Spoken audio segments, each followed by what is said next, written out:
వేడి వేడి చేపల ఇగురు చూస్తుంటేనే నోరు ఊరిపోతుంది. ఈరోజైతే ఇంకా సండే కదా!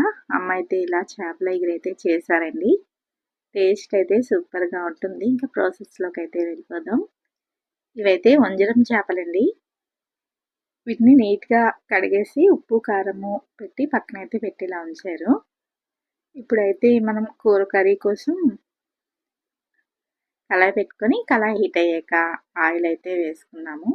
ఆయిల్ వేసుకున్నాక ఇలా ఉల్లిపాయలు, పచ్చిమిర్చి ఇంకా కరివేపాకు కూడా వేసేసుకోవాలి. చేపల కూరకి ఎప్పుడు కూడా ఆయిల్ అయితే ఎక్కువగా పడుతుందండి. అందుకని ఆయిల్ అయితే కొంచెం ఎక్కువగా వేశారు. ఈ ఉల్లిపాయలు వేగిపోయిన తర్వాత కట్ చేసుకున్న టమాటాలు కూడా వేసేసుకోవాలి. ఒకసారి కలిపేసుకొని ఇంకా ఇందులోనే సరిపడిన ఉప్పు కూడా వేసుకోవాలండి. ఇంకా ఉప్పు వేసుకొని కలిపేసి మూత అయితే పెట్టేసుకోవాలి. టమాటాలు బాగా వేగాలన్నమాట. అప్పుడే టేస్ట్ అయితే బాగుంటుంది. ఇంకా మూత అయితే పెట్టేసుకుందాము. ఈ కూరలోకి ఎలాంటి మసాలాలు ఏం కూడా యాడ్ చేయట్లేదండి.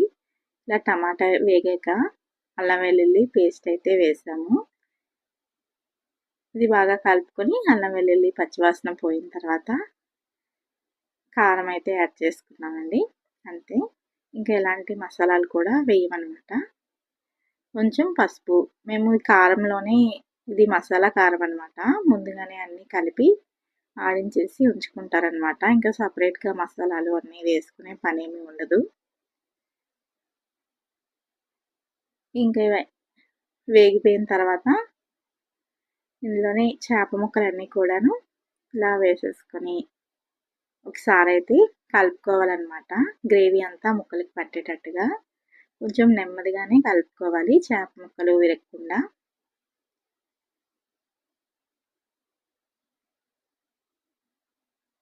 ఈ చేపల టేస్ట్ అయితే చాలా బాగుంటాయండి. ఇవి వంజరం చేపలు అంటే ఇవి సముద్రం చేపలు అనమాట. టేస్ట్ అయితే చాలా బాగుంటుంది. ఇంకా కొంచెం ఇలా మూత పెట్టేసి దగ్గరికి అయిన తర్వాత ఒకసారి చూసి కలుపుకొని మనకి ఉప్పు కారం అన్నీ సరిపోయా లేదా చూసుకొని ఇలా వాటర్ అయితే వేసేసుకుంటే సరిపోతుంది. ఇప్పుడు వాటర్ కొంచెం ముక్కలు ములిగేటట్టుగా వాటర్ వేసుకొని ఒకసారి నెమ్మదిగా కలిపేసుకోవాలి.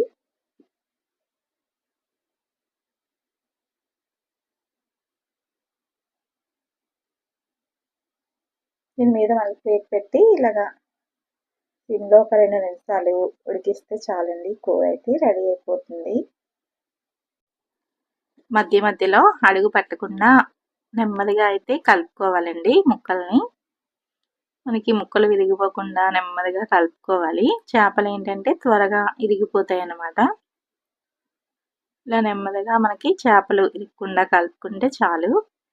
ఇంకా మనం ఇందులో అయితే ఈ టైంలో కొత్తిమీర వేసేసుకుంటే టేస్ట్ అయితే చాలా బాగుంటుందండి. మనం లాస్ట్లో వేసుకునే కన్నా ఇలా కూర ఉడుకుతున్నప్పుడు వేసుకుంటే టేస్ట్ చాలా బాగుంటుంది. ఈ కూరకైతే పెద్దగా ఎలాంటి మసాలాలు కూడా వాడలేదండి. ఎప్పుడు ఒకేలా కాకుండా ఇలా కూడా ఒకసారి ట్రై చేయండి, చాలా బాగుంటుంది. చేప టేస్ట్ అంతా కూడా బాగా తెలుస్తుంది అనమాట.